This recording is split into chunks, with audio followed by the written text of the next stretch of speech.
Hello everyone, I'm Youyou Cong at Tokyo Tech. In this lightning talk, I will propose a language for learning the concept of continuations.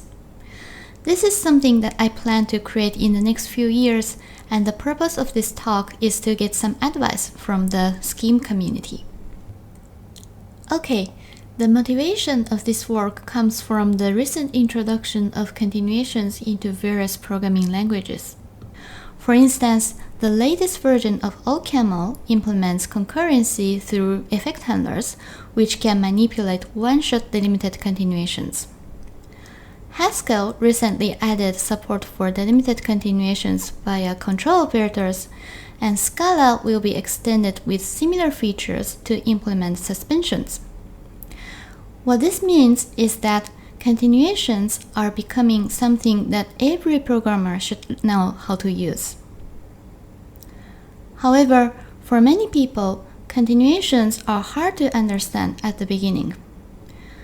This is a quote from a paper by Chris Barker, a linguist who uses continuations to explain natural language phenomena. He says, "The idea of continuations is notoriously hard, and you need to go through a number of examples to understand this concept." This is based on his experience of learning continuations as a non-computer scientist, but even for computer scientists, self-learning continuations can be difficult, as witnessed by the large number of tutorials on continuations that are available on the web. Well, maybe not as many as monad tutorials, but there are a lot. To help learning of continuations, I propose to build a pedagogical language for learning continuations. This is inspired by the Teach Scheme project led by Matthias Verleisen, Robbie Findler, Matthew Flatt, and Shuram Krishnamurthy. In that project, they claimed that a beginner of programming should use a dedicated language so that they can focus on the essential concepts and get appropriate support. Similarly, I believe that a learner of continuations should use a specially designed language for a better learning experience. Now the question is, how should we design a language for learning continuations? I think there are two key requirements. First, the language should be gradual in terms of complexity. And second, the language should be able to visualize continuations. To implement these requirements, we can borrow two things from the Dr. Racket programming environment. These are language levels and the algebraic stepper. Let me first elaborate on language levels. Language levels define a series of languages with increasingly rich features.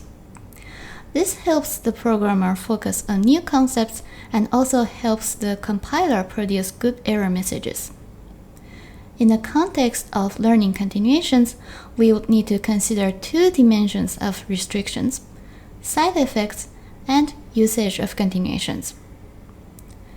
The first dimension is necessary because continuations interact with side effects in a non-trivial way. My current plan is to only allow printing at the beginning, then introduce mutation and exceptions. The second dimension is necessary because advanced use of continuations adds complexity to the program behavior. I'm thinking of forcing linear usage first, then enabling multiple calls, and lastly allowing first-class use. Let me next explain the algebraic stepper. An algebraic stepper displays the execution of a program step by step. In our context, a stepper serves as a visualizer of continuations. It shows what continuation is captured and how it is used. I believe that this would be extremely helpful for understanding and debugging programs. When I was learning continuations, I often manually wrote down all reduction steps to figure out what is happening in my program, and that was both tedious and error-prone. With a stepper in hand, we can step through programs just by clicking the previous and next buttons. In addition to implementing these two requirements, we need to make some non-trivial design decisions. These include which control operators to use and whether the language should be typed. In the continuations literature, there exist 4 variations of control operators having the same syntactic structure but slightly different semantics. Shift and reset have the simplest behavior, while control and prompt have the longest history. Shift 0 and reset 0 are close to effect handlers, which are becoming popular, whereas control 0 and prompt 0 are most powerful in that they can easily encode the other 3 variations. I used to be a fan of shift and reset, but nowadays I also like shift 0 and reset 0, and if you ask effect handlers people, most of them will say shift 0 and reset 0 are the best one. Turning our attention to types, there are both untyped and typed implementations of continuations, and typed implementations can further be divided into 2 groups. The 2 groups differ in whether they allow answer type modification, that is, whether the return type of a delimiter can be different from the return type of a continuation. Personally, I think types help us understand what kind of continuations we are manipulating, but I'm not sure if I want answer type modification because although we get additional expressive power, we may encounter complex error messages.